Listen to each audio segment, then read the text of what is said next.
Even though that's something that didn't happen to me personally, I could relate to it because I've had a relative that committed suicide. Personally, I mean, I like to see our troops come home. You know, we have enough problems in our own country, and I'm sure over the past few years we could have used their help here. Alexis on fire. Papa Roach, Wolf Mother, Chris Cornell, Fall Out Boy, Lily Allen, Korn, Deftones. and you're watching the Adlercast. How you doing? My name is Brian Adler from Adlercast. We have been on the road with a few different bands for the last couple of weeks doing a little rock documentary. One of those bands is Disturbed, and I really wanted to make sure that we had some time to do an Adlercast with them because there's a lot going on. New record is called Indestructible. We're going to get into that. Plus, Dan and I talked a lot about bands helping bands. This is something that in the new world of music, if you're going to sit around and wait for some dude in a suit to turn you into a rock star, it ain't going to happen. Here's Dan from Disturbed on the Adlercast.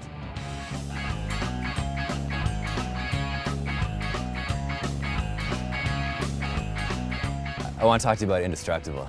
People are calling this record the darkest, heaviest, filthiest record Disturbed has done. Do you agree with that?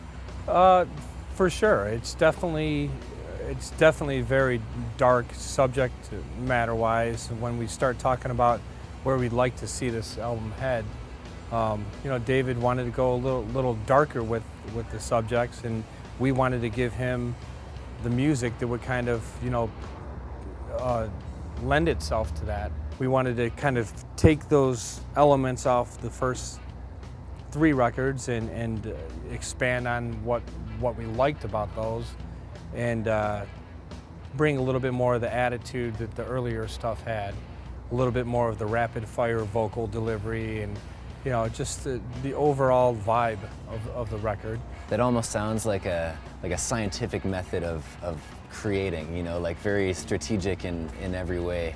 Can you talk about that planning process? I mean, how does that work? Do you get together and all just start talking about what elements do we want to bring from this record and from that record? We knew we wanted to give a little bit more attitude to it. I didn't really know how much of the electronic element would fit on this album until all the riffs and the main structure of the songs were laid down, and then I started experimenting on the electronic end, and we're just trying to come up with creative ways of doing stuff that we haven't, you know, done before too. You talk about David's subject matters that he wrote about. Is it ever stressful for you to be thinking and talking about such dark issues for such a long period of time? I mean, the run of the record is going to be quite a while. Do you feel that? You know, a lot of it is David's personal, you know, things that have touched him personally, because he's the guy that's got to sing it and connect with it the most. And certain issues may be something that collectively, you know, we vibe on or we feel with. But even, for example, the first song, you know, Inside the Fire, was about an ex-girlfriend of David's who had committed suicide, you know. And, you know, so it's something that he's been kind of keeping it bottled up for years and wasn't really to discuss it or talk about it. And now he's found a way to find therapy and putting it into words and singing it. And even though that's something that didn't happen to me personally, I could relate to it because I've had a relative that committed suicide, and we've had many fans that have sent emails and, you know, messages to us or told us in person of how they've been touched in a way because they could relate to it, whether it's, you know, somebody in their life that has been either depressed or contemplated suicide or actually committed suicide. And it's been pretty overwhelming. I expected people to be able to connect to it, but I didn't realize it would be so many people so fast that have this in common. Yeah. And like I said, it doesn't mean that it has to be somebody that killed himself, but just somebody who's been confused or lonely and depressed, or, you know, whether you got fired from a job or you went through a divorce or you had, you know, a family illness or a death in the family, and it, you know, I think there's more people than you realize that have some kind of connection with that.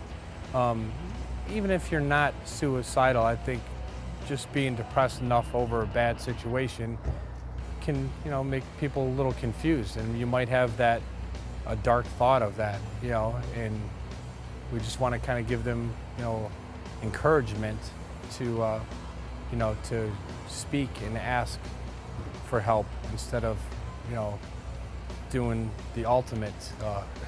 We knew it was a touchy subject, but I'm glad that we decided to approach it and try to, like I said, put a positive spin on it and raise awareness of it. We never had anything handed to us, and nobody should ever expect that either. I think it makes you a better band if your work ethic is right and you're gonna prove and bust your ass on your own. All we could do is maybe help open the door a little bit more for them.